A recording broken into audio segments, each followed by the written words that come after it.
আসসালামু আলাইকুম everyone and welcome to T intelligence. আশা করি তোমরা সবাই অনেক ভালো আছো এবং সুস্থ আছো। আগের ভিডিওতে আমরা দেখার চেষ্টা করেছিলাম যে প্রথম তিনটে এক্সাম্পল আমরা করছিলাম ডিটারমিনেশন স্টেবিলিটি চেক। সো আজকে আমরা নতুন আর তিনটে এক্সাম্পল দেখব। সো মানে তোমরা চিন্তা করতেছো ভাই একটা ভিডিওতে এতগুলো এক্সাম্পল, এতে অনেক টাইম লাগবে ভিডিও করতে। আমি বলব না, মোটেই না। প্রত্যেকটা এক্সাম্পল এগুলো টাইপ খুবই ইজি। এগুলো একটা করতে তুমি যদি বুঝতে পারো স্ট্রাকচারটা এবং তুমি যদি এফিসিয়েন্ট হও, দেন একটা করতে তোমার 1 থেকে 1.5 মিনিট বেশি লাগবে না। এবং মনে রাখবা এইটা তোমার পরীক্ষায় আসবেই আসবে। একটা 20 নম্বরের কোশ্চেন তোমার এখান থেকে শিওর 100% শিওর। এবং 4-5টা ডায়াগ্রাম এরকম দেওয়া থাকবে। তুমি যদি 4-5টা ডায়াগ্রাম সুন্দর করে ফেলতে পারো, তোমার 20-20 পেয়ে যাবে। সো এটা শেখা কিন্তু খুবই জরুরি। তো চলো এবার 4 নম্বরটা দেখি। 4 নাম্বারটা দেখতে একটু হিজিবিজি মনে হচ্ছে। আল্লাহ, এটা কি এত কঠিন কেন, তাই না? আচ্ছা দেখি আসলে এটা আসলে কঠিন নাকি সহজ। তো সবার ফার্স্টে কী করতে হবে, আমাকে আগের ভিডিওতে আমরা দেখেছিলাম, আমরা সবার ফার্স্টে আর বের করি। আর মানে কি এক্সটার্নাল রিয়াকশনস। এখানে কয়টা আছে? 3টা, এখানে 2টা, 5টা। তাহলে আর এর মান কত? 5। এবার এফআই ইন্টারনাল হিঞ্জ কয়টা আছে দেখো তো। এই একটা হিঞ্জ, এই একটা হিঞ্জ, এই একটা হিঞ্জ, 3টা হিঞ্জ। প্রত্যেকটা হিঞ্জের জন্য কয়টা রিয়াকশন? 2টা করে। তাহলে 3 দুগুণে 6। এবার আসো এন আর কয়টা সলিড বডি ক্রিয়েট হলো এটার জন্য। এখান থেকে এখান পর্যন্ত একটা বডি, কোনো ঝামেলা নাই। আবার এই থেকে এই পর্যন্ত এখানে একটা হিঞ্জ, এখানে একটা হিঞ্জ। তার মানে এদের ভিতরে আমার বডি নাম্বার 2 ক্রিয়েট হয়েছে। আবার এখান থেকে আবার এখানে আরেকটা হিঞ্জ, তার মানে এদের মাঝখানে বডি নাম্বার 3। আবার এইখানে যদি একটা হিঞ্জ আছে, তারপরে আছে সাপোর্ট, তারপরে এই মাঝখানে আমার আরেকটা বডি নাম্বার 4।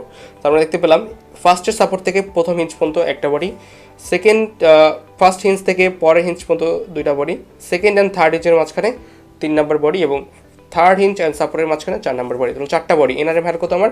4। তো এবার যদি আমি ডিওয়াই বের করতে চাই, এটার কত হবে বলো তো?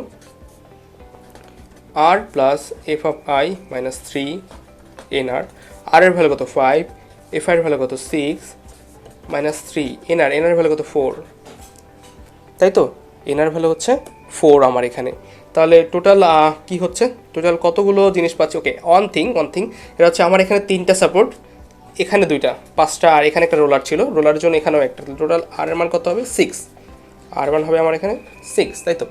6 + 6 - 3 × 4, তাহলে কত পাচ্ছি দেখো? 12 - 12 = 0। দ্যাট মিনস বুঝলাম ডিওয়াই এর মান 0, তার মানে ডিটারমিনেন্ট। ওকে, যদি এটা ডিটারমিনেন্ট হয় তাহলে এখন আমার কী কাজ? 3টা জিনিস আমাকে লিখতে হয়। এটা কি? এটা ডিটারমিনেন্ট আছে, তার মানে এটা কি অবশ্যই স্টেবল। দেন কি এটা, এই যে স্ট্রাকচারটা আছে, এই স্ট্রাকচারটা ডিটারমিনেন্ট নাকি ইনডিটারমিনেন্ট? ঠিক আছে, এটা ডিটারমিনেন্ট। Second কন্ডিশনও fulfil. এবং তারপরে যদি জিজ্ঞেস করা হয় এটা কত ডিগ্রি ইনডিটারমিনেন্ট, এটার তো ডিটারমিনেন্ট, এটা কোনো ইনডিটারমিনেন্সি নাই, তার মানে 0 ডিগ্রি ইনডিটারমিনেন্ট। তাহলে এটা লিখলেও যায়, না লিখলেও তাই। সো এই দুইটাই আমার এই কন্ডিশনের জন্য লিখতে হবে। দেন দ্য নেক্সট ওয়ান দেখতে পাচ্ছি, এখানেও সেম 3টা রিয়াকশন, এখানে একটা, 4টা, আর মাঝখানে যেটা এটা কিন্তু ইন্টারনাল রোলার, এটার ভিতরে কিন্তু সাপোর্ট না, এক্সটার্নাল সাপোর্ট না। তাহলে এখানে আর এর ভ্যালু কত পাচ্ছ? 3 আর 1 4। এফ আই এর ভ্যালু কত? এখানে একটা ইন্টারনাল রোলার আছে, তাই ইন্টারনাল রোলারের জন্য আমরা রিয়াকশন কয়টা পাই? একটা। দেন বডি কয়টা ক্রিয়েট হলো এখানে? আমি বলছিলাম যে ইন্টারনাল রোলার বা ইন্টারনাল হিঞ্জের জন্য বডি ডিফারেন্ট হয়ে যায়। তার মানে এইখান থেকে এই পর্যন্ত বডি নাম্বার 1 অ্যান্ড এইখান থেকে এই পর্যন্ত হচ্ছে আমার বডি নাম্বার 2। তাহলে কত পেলাম? এন আর ইকুয়াল টু কত? এন ইকুয়াল টু পেলাম হচ্ছে 2। তাহলে এখন যদি ডি ওয়াইটা বের করতে চাই তাহলে কত হচ্ছে বলো তো? 4 + 1 - 2 × 3 বা 5 - 6 কত? -1। ও শেট, কী হলো ব্যাপারটা হলো যে মাইনাসে চলে আসলো। তার মানে এটা কি? Unstable structure. যে আমার এই স্ট্রাকচারের ক্ষেত্রে কী হচ্ছে, যে নাম্বার অফ ইকুয়েশনটা কি বেশি নাম্বার অফ রিয়াকশনের থেকে, তার মানে এটা কি? একটা আনস্টেবল। এবং সেটা কি আনস্টেবল? এটা স্ট্যাটিক্যালি আনস্টেবল। এবং স্ট্যাটিক্যালি আনস্টেবল, এবং তাই এইটার যে অ্যান্সারটা ডিরেক্ট, এটার আর কোনো নেই, এটার কোনো ডিগ্রিস অফ ইনডিটারমিনেন্সও নেই, আর এটার কোনো নেই। এটা আসলে আনস্টেবল স্ট্রাকচার, এটাকে ফার্স্টটাকে স্টেবল করতে হবে, দেন এটার অন্যান্য জিনিস ক্যালকুলেট করতে হবে। সো এটার একটাই অ্যান্সার হবে, সেটা কি? এটা আনস্টেবল স্ট্রাকচার, রাইট? সো এরপরেরটা কি যদি দেখি, তাহলে দেখো এবার একটা ফ্রেম টাইপ একটা স্ট্রাকচার দেওয়া আছে। যদিও ফ্রেমের জন্য কিন্তু আমাদের আলাদা ইকুয়েশন আছে, ওটা থেকেও কিন্তু আমরা করতে পারি। বাট আমরা এই টাইপটা, যে আমরা বলেছিলাম যে আমাদের যে ফর্মুলা শিখছি, এবং একটা কথা মনে রাখতে হবে, আমরা যে মানটা বের করছি সেটা আসলে এক্সটার্নাল ইনডিটারমিনেন্সি বের করছি আমরা এখানে, ঠিক আছে, রাইট? এবং এইখানে যে ফর্মুলাগুলো ইউজ করতেছি, এটা দিয়ে যে কোনো স্ট্রাকচারের বের করা সম্ভব, ঠিক আছে। বাট ফ্রেমের জন্য আমরা আলাদা ইকুয়েশন শিখবো, কারণ তাহলে ফ্রেমটা সলভ করতে আমার জন্য ইজি হয়। বাট এই ইকুয়েশন দিয়েও ফ্রেমটা যে সলভ করা যায় সেটাও আমরা একটু দেখানোর চেষ্টা করব, রাইট? তাহলে চলো করি।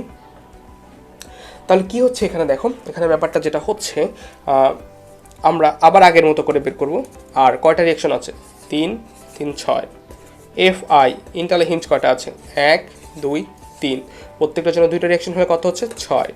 এন আর আমি সলিড বডি যেখানে হিঞ্জ আছে ওখানে বডিটা আলাদা হবে, তার মানে এইখান থেকে হিঞ্জ নাম্বার 1 বডি নাম্বার 1, এবং এরপরে এই পয়েন্ট থেকে বা এই দুই হিঞ্জের মাঝখানে এই টোটাল পার্টটা হচ্ছে বডি নাম্বার 2, এই দুই হিঞ্জের মাঝখানে হচ্ছে আমার বডি নাম্বার 3, এবং এতটুকুর মাঝখানে হচ্ছে আমার বডি নাম্বার 4। তারপর এনআরের মান কত পেলাম?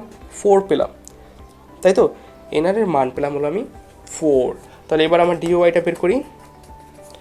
6 + 6 - 3 × 4, দ্যাট মিনস 12 - 12 = 0। ও শিট, তাহলে এটা কি? এটা একটা determinant structure, but first time মনে হচ্ছিল কি ইনডিটারমিনেন্ট হলেও হতে পারে বা এটা আনস্টেবল হলেও হতে পারে, বাট কি দেখলাম যে আলটিমেটলি ম্যাথ করার পরে যে এটা কি আসলে একটা ডিটারমিনেন্ট স্ট্রাকচার। সো এই ডিও এর ভ্যালু কত? 0।